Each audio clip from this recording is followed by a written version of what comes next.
the philosophy really gives us a direction, right? And so that's actually where we are able to actually even know level 4 exists. Because if we have no philosophy, then we have no real reason to believe in God. Because then we're just, like we talked about already, we are thrown into religions that we have no foundation in.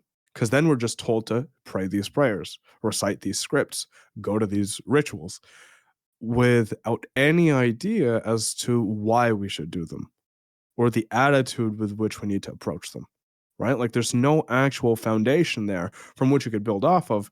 There, it just becomes a routine and then it starts to be devalued because bad things still happen to you, right? And so with Yeah. level 4, the desire for perfection, that degree of perfection is God.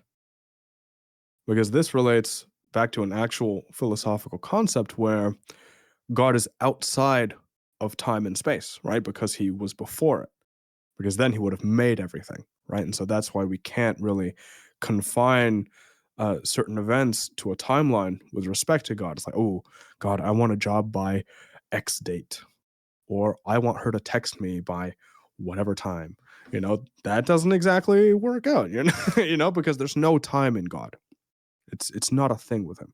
He certainly is aware of it because he made it.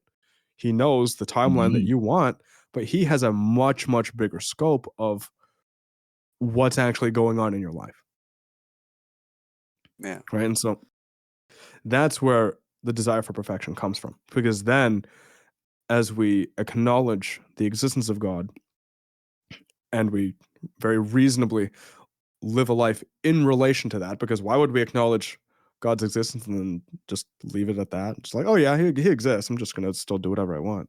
I mean, people do that. Don't get me wrong, but reasonably, I don't know. Through the wager, we know that's kind of a shitty deal, Yeah. right? And so even Yeah. if Why? God doesn't exist, we still ball out, Oh yeah. right? Because it really comes down to when people just sort of deny that kind of lifestyle. They see religion as that sort of slavery instead of them seeing their own vices as a form of slavery, right? And so it's like, oh no, I'm not gonna go to church. I'd rather hook up with this random bitch. Well, he's just gonna keep doing that, and that's what he's gonna default to, right? And so he's just going to default to that. That's going to be his life, and that's what he's a slave to, right? At least with religion, you get a fucking choice not to do it, Hmm. right? Mm. Right? And that choice is the essence of freedom, because we have the right to choose between good or evil, Choice. Yeah. conceptually. And so the level 4, the desire for perfection, it's only a straight shot up because it's a never-ending journey. So we can only ever progress. There's nothing to lose. Exactly. Huh? Because if you have Yeah. that belief and you're striving for something, there's no way for you to crash, because it's a lifelong journey and you only ever get to the end, you only ever get your reward when you die. So there's actually no opportunity for you to lose it. Dang.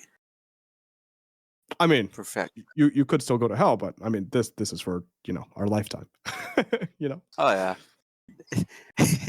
It ends when it ends. Yeah. Exactly. And so Yeah.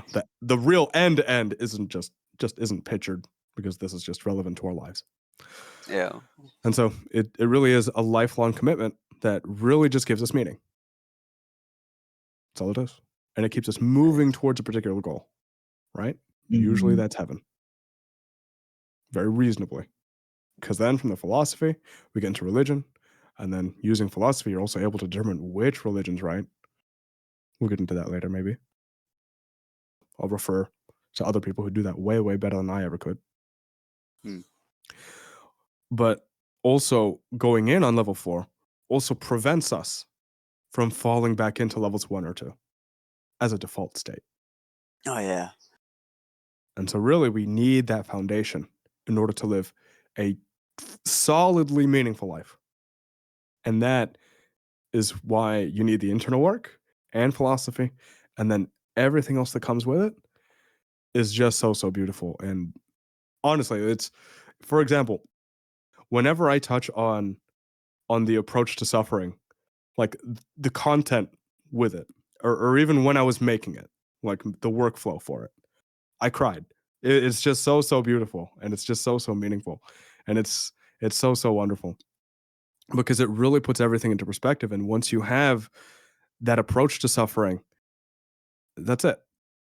Then you figured it out, right? Because then that's all life is.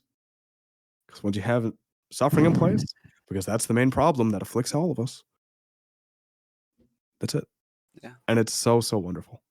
And so that's, I hope to pretty much teach exactly that, how to live as meaningfully as possible.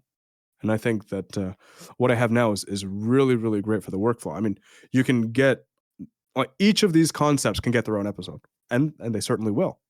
But this is a wonderful introduction to each individual concept. And there is more. I mean, mind you, the other aspects of life that we touched on back when we were talking about relationships, we're like, ooh, okay, well, we only ever focus on the things that we don't have, right? But meanwhile, we could let other aspects of our life get away from us, right?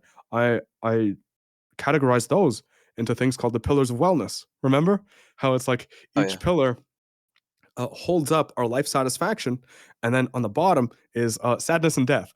And so then if we focus on, let's say, uh, not having one pillar, maybe that is um,